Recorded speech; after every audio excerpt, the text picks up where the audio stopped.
Assalamu alaikum, barkanmu da sake haduwa da ku a cikin bidiyon mu na yau.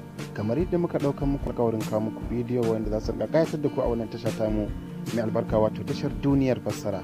Yau kawo muku ɗaya daga cikin bidiyoyin da muke jerowa, muna kawo muku wato bidiyon baiwar wani sai dai kallo kai dai ba za ka iya ba. Shiga bidiyon mu ga wacce irin baiwa wannan yake da ita. Ka da shigowa wannan fili, gashi nan zai shigo, wanda zai buga wannan gasar gashi nan yana shigowa kuma za ku iya gwadawa daga inda kuke mu gani. Ayya, ya ku gani baiwar wani sai dai kallo, ba wanda ya isa ya yi abin da wani zai iya yi.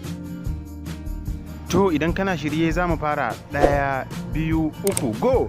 1 2 3 4 5 6 7 8 9 10 11 12 13 14 15 16 17 18 19 20 21 da 2 da 3 da 4 da 5 da 6 da 7 da 8 da 9 30 da 1 da 2 da 3 da 4 da 5 da 6 da 7 da 8 da 9 40 da 1 da 2 da 3 da 4 da 5 da 6 da 7 da 8 da 9 50 da 1 da 2 da 3 go.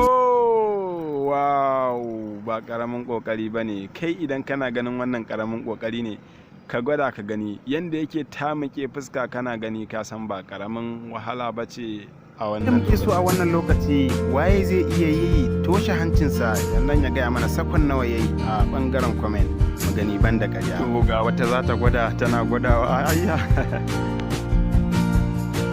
Gashi nan ana ba su ta girmamawa na kokarin da yi.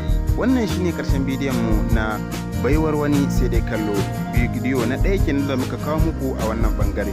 Za mu ci gaba da kawo muku irin bidiyoyi na baiwar wani sai dai kallo.